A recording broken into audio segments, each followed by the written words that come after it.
Hello.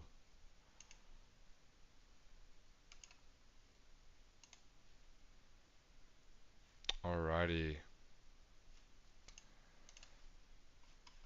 Hello, I am Sinner, and today we are going to be talking about the Anzac Day heckler situation that happened about a month ago.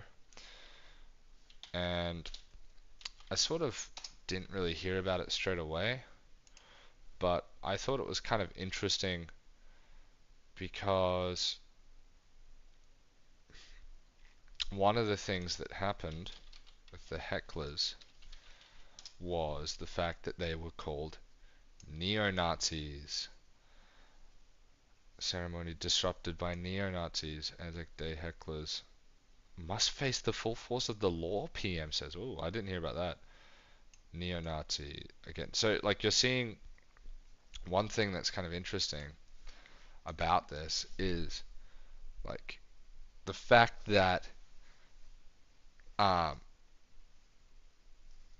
the government and the legacy media, like the Australian media, is calling the hecklers of the dawn service, Welcome to Country, um, Nazis, which I think is crazy. So if you don't know, there's a dawn service on Anzac Day, every Anzac Day, and it's for Australian soldiers. It's like the day to commemorate Australian soldiers and that sort of thing. And this is the first time they've done a welcome to country at it. And it's been called that, which is quite surprising, right? Um, but I'm calling this out as propaganda. And I'm going to quote from Propaganda by Edward Bernays here. Let me whip it out from my bookshelf, see if I can find the page.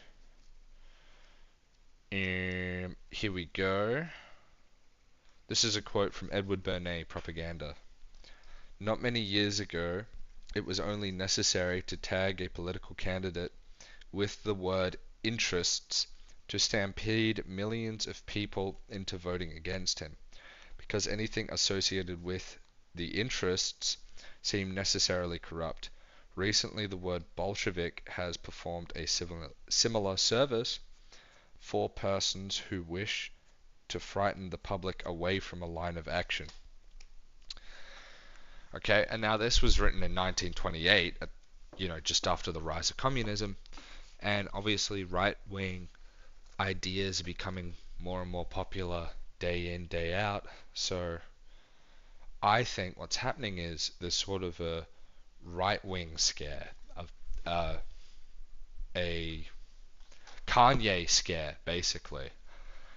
Oh my gosh, there's Kanye's running around, and it's completely. I don't think they don't exist. I just think it's blown out of proportion. And look at the way they've put quotations here. They've done that on deliberate, I think. And when you read down, right, political leaders have condemned hecklers who booed Indigenous Australians at Melbourne's Australian Day dawn service. See the way they're framing this as like basically like it's a racist thing, and they booed Indigenous Australians when in reality, as you can see from the video, I'm a good Nijamara man on my they mother's booed side, the Welcome to and Country. I'm a Bunurong man on my father's side. Oh, Beautiful Bunurong country. But before we do that, and anyway, so most people, about 50,000 people gathered. Some people booed, right? Some of the hecklers demand the Welcome to Country be stopped, but were drowned out by applause from the rest of the crowd. Philip, Let's see where they. and as we gather here today, with diversities and cherishing Bunurong Balag Bik, you are welcome. We come with purpose. country. Yeah, there it is. So they did. They cheered them on. Anyway, um, police were later escorting prominent neo Kanye enthusiast Jacob Hersant away from this service. Now, this guy, Jacob Hersant, is 1000% a Kanye enthusiast. However, to say that all the hecklers are is completely factually incorrect, and I think ABC News knows this, and that's why they've put these little quotations here. Um, it's completely factually incorrect. The vast majority of the hecklers are not um, far right extremists. It happened at Perth, and yeah, oh, it's so bad, it's so bad. But what I think this is, right, going back to that quote from Edward Bernays, is this is a propaganda trick in action, right? Because I'm sure if you were to search up this, right, as you can see, I've already been looking it up, it just comes up non-stop, right? Everyone is complaining about these guys, right? And frankly, I don't buy it. I think it's an example of the same thing that was happening here, which is that basically when the establishment media doesn't like something, they often will characterize the minority as the majority type of thing, right? I don't doubt that there was, Kanye enthusiasts at uh, the who were heckling and booing the Welcome to Country. I'm not doubting that for 1 second. What I am doubting is that all the people, or even the majority of people who were booing it, were Kanye enthusiasts. I would hazard a guess that a small minority were. And the reason I brought this up is because it reminded me of this. Um, the pro-Palestine rallies that happened all over the world, right? Um, these people were going to uh, some minority of yay enthusiasts were going to pro-Palestine rallies, right? But obviously, it's wrong to characterize like um, pro-Palestine rallies as fascist or Nazi, right? It's just not correct, factually not correct. Same with this, but the but what it is it's basically an attempt to get a knee-jerk reaction out of you, because if you if you call something Nazi, then that will get people to be like, whoa, and like immediately turn off their brain, basically. Like when you read these, this one I found funny because they just threw this guy under the bus called like where is it?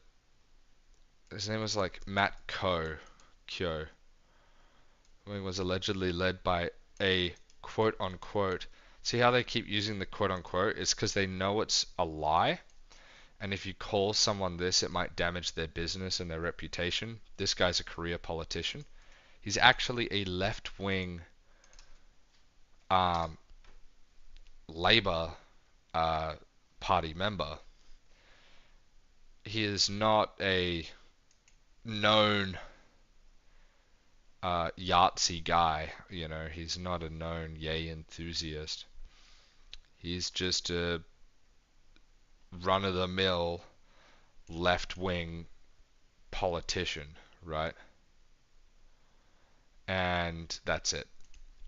But he's being called a known Nazi, which is just crazy to me. Um, but yeah, it's just they're trying to get a knee-jerk reaction out of you. So, when you read the news, you have to be very, very not suspicious, but you have to be very careful to make sure that you're not being tricked, you're not being duped. So, and I think in 2025, the year of our Lord 2025, you're going to see this more often. I think you're going to see people who are like not even close to being Yahtzees be called Yahtzees, and it's just a tactic to get people not to vote for a particular person or not to support a particular thing or a particular line of act or follow a particular line of action, right?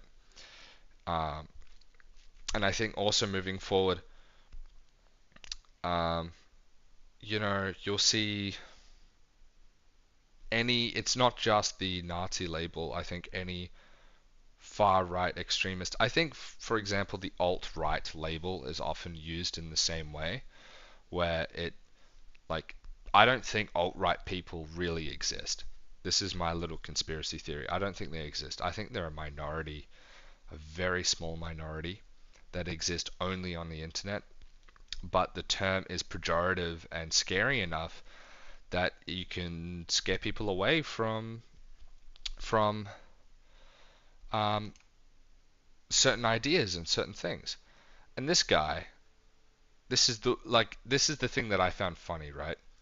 So there was dozens and dozens of dawn services all over the country. One guy was found. Literally one guy. So hundreds of thousands of people go to these dawn services.